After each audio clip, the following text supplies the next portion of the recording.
नमस्कार, मैं निशांत कुमार। कैसे हैं आप लोग?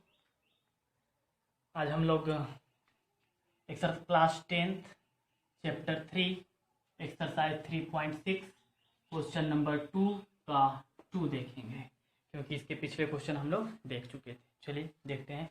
इस क्वेश्चन में है, देखिए ध्यान से क्वेश्चन को देखिएगा।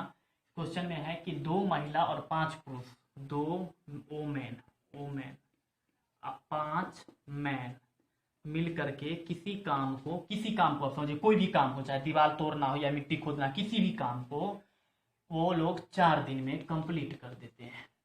अगर 2 ओमेन के जगह पर 3 ओमेन होता है और 5 मैन के जगह पर यदि 6 मैन आ जाता है, तब वो दोनों साथ में मिल करके उस काम को जो है तो 3 दिन में ही कंप्लीट कर देते हैं। ये है आपका क्वेश्चन। आपको यहाँ पर करना क्या है, समझना क्या है। यदि आप लोग टाइम एंड वर्क चैप्टर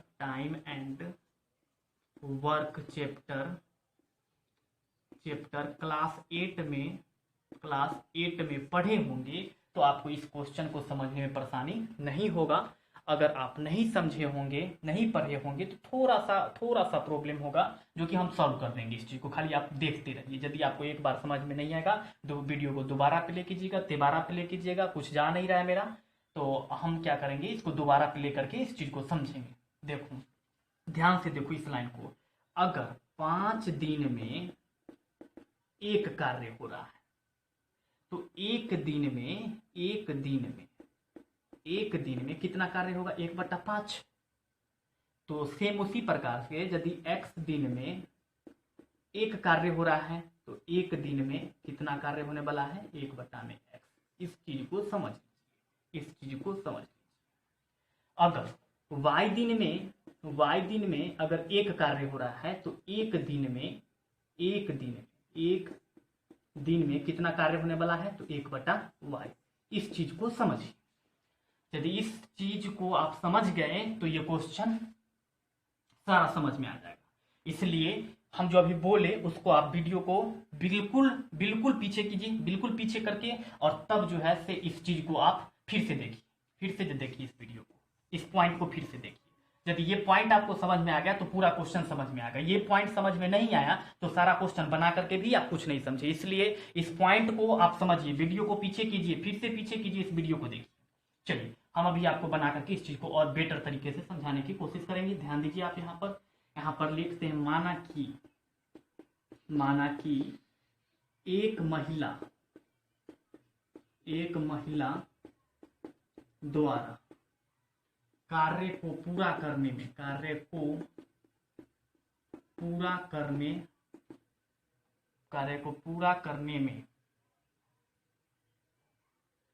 में लिया गया समय x दिन है। x दिन ऊपर में लिख देते हैं, x दिन है, तथा एक पुरुष द्वारा कार्य को पूरा करने में, किसी कार्य को पूरा करने में लिया गया समय, मान लेते हैं कि वो y दिन में करता है, y दिन है। अतः देखिए, अगर x दिन में एक कार्य होता है तो एक दिन में कितना कार्य हो रहा है? एक दिन में 1/x कार्य हो रहा है। x दिन में एक कार्य तो एक दिन में 1/x कार्य हो रहा है। ध्यान दीजिए, इसी बात को ध्यान देना। x दिन में एक कार्य तो एक दिन में 1/x, या यूं समझिए x इधर गुना में, इधर आया तो भाग में, ऐसे समझ लीजिए। तो यहाँ पर अतः क्या होगा कि एक महिला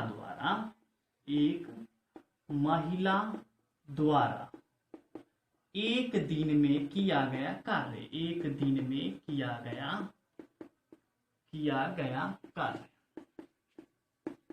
कितना होने वाला है? तो देख लीजिए, x दिन में एक कार्य है, एक दिन में कितना कार्य? 1/x, इसलिए यहाँ पर 1/x। उसी प्रकार से एक पुरुष द्वारा एक दिन में किया गया कार्य देख लीजिए कितना था, तो y दिन में एक कार्य, तो एक दिन में एक बटा y कार्य, या यूं समझिए y इधर गुना में था, इधर आया तो भाग में, ऐसे नहीं समझ में आता, ऐसे समझिए, तो बराबर में यहाँ पर एक बटा y कार्य। प्रश्न के अनुसार क्या होने वाला है, देखिए प्रश्न अनुसार क्या है, देखिए प्रश्न के अनुसार क्या है कि अब देखिए कि एक दिन में एक बटा एक्स, एक महिला एक दिन में एक बटा एक्स कार्य, तो यहाँ पर अगर हम कर दे दो महिला तो कितना होगा, दो बटा में एक्स कार्य एक दिन में। तो यहाँ पर प्रश्न के अनुसार है दो महिला और 5 पुरुष, यानी कि 2/x, एक दिन में 2/x कार्य होगा प्लस 5 बटा में y। क्यों, तो देख लीजिए कि एक दिन में एक आदमी 1 बटा y कार्य करता है, तो 5 आदमी अगर मिल जाए तो यहाँ पर कितना हो जाएगा, 5 बटा y कार्य होगा। इस दो सब पॉइंट को समझो, छोटा छोटा पॉइंट है लेकिन काम बहुत बड़ा बड़ा कर रहा है। बराबर यदि ये दोनों अगर एक साथ मिलता है तो इस काम को 4 दिन में कर लेता है, 4 दिन में कर लेता है। तो यदि एक दिन में करना हो, दोनों साथ मिलकर के 4 दिन में करता है, तो यदि किसी काम को एक दिन में करना हो तो कितना समय लगने वाला है, कितना, एक दिन में अगर करेगा तो कितना कार्य होगा, 1 बटा में 4, इसका उल्टा हो जाएगा। तो यहाँ पर होने वाला आपके पास 1 बटा में 4। अब बात समझो, यहाँ पर ये 4 इधर भाग में इधर आएगा तो गुना में, तो 4 बटा में 2x प्लस में 5 बटा में y बराबर में 1, समीकरण 1। दूसरी बात कि यदि 6 पुरुष और 6 पुरुष 3 महिला, देख लीजिए कितना, 3 वोमेन था और 6 मैन, मतलब 3 महिला और 6 पुरुष यदि मिल जाता है तो 4 के बजाय 3 दिन में ही कंप्लीट हो जाता है। तो एक महिला एक काम को किसी काम को 1 बटा x में कंप्लीट कर लेती है, तो यहाँ पर 3 महिला है तो 3 बटा x में वो कंप्लीट कर लेगा, इसलिए यहाँ पर हो जाएगा आपका दूसरा सिचुएशन 3 बटा x प्लस अगर एक पुरुष 1 बटा y काम करता है, तो यहाँ पर यदि अगर 6 पुरुष हो जाएगा तो 6 बटा y, तो यहाँ पर होगा 6/y बराबर कितना होने वाला है आपके पास, ये दोनों साथ में मिल करके कितना दिन में करता है, 3 दिन में कंप्लीट करता है। तो एक दिन में कितना काम होगा, एक दिन में कितना काम होने वाला है, 1 बटा में 3, तो बराबर में यहाँ पर हो गया 1 बटा में 3। अब ये 3 इधर भाग में इधर आएगा तो गुना में, तो इसलिए 3 गुने में 3 बटा x प्लस में 6 बटा y बराबर में 1, समीकरण 2। अब यहाँ पर दोनों समीकरण में देखिए तो नीचे हर में x और y है, नीचे में भी हर में x और y है। तो हम बताए हैं कि आपको किस प्रकार से सॉल्व करना है। जब नीचे में हर में x और y आ जाता है तो हम इसको पहले 2 चर वाले रैखिक समीकरण में सॉल्व करते हैं, उसके बाद जो है पहले बनाते हैं उसके बाद सॉल्व करते हैं। तो देख लीजिए यहाँ पर हम लिखते हैं, माना कि, ध्यान से देखते जाइए, माना कि 1/x बराबर p तथा में 1/y बराबर में q। समीकरण पहला देखिए है 4 गुने में 2 बटा में x प्लस 5 बटा में y बराबर में 1। तो हम यहाँ पर लिखेंगे 4 और ये 2/x की जगह पर हम लिख देंगे 2 गुने में 1 बटा x प्लस 5 गुने में 1 बटा y बराबर 1। तो 4 इंटू 2 इंटू 1/x के जगह पर हम क्या मान चुके हैं, देखो 1/x के जगह पर p और 1/y के जगह पर q। तो 1/x के जगह पर p प्लस 5 गुने में 1/y के जगह पर q बराबर 1। तो 4 गुने में 2p प्लस 5q बराबर में 1। तो यहाँ पर 4 दूनी 8p प्लस में 5 चौके में 20q, 4 से गुना कर रहे हैं, बराबर 1, समीकरण 3। ऑल्सो दूसरी बात क्या है, देखो दूसरी समीकरण दूसरा कौन सा है, तो 3 गुने में 3 बटा x प्लस में 6 बटा y बराबर में 1। तो यहाँ पर हो जाएगा 3 गुने में 3p, क्योंकि x है तो 1/x की जगह पर हम p माने थे, प्लस में 6q बराबर में 1। अब 3 से इसको गुना कर लीजिए, तो यहाँ पर कितना होने वाला है, 3 तिहाई 9p और फिर 3 से इसको कर लीजिए, तो 36 कितना हो जाएगा, प्लस में 18q बराबर में 1। ये 9p है। ये हो गया आपका समीकरण 4, समीकरण 3 और समीकरण 4। अब आप किसी भी विधि का उपयोग करके P और Q का मान निकाल सकते हैं। यदि आप P और Q का मान निकाल लिए तो X और Y का भी मान आसानी से निकल जाएगा। चलिए कैसे हम करेंगे वो भी हम बता देते हैं, कैसे सॉल्व होगा।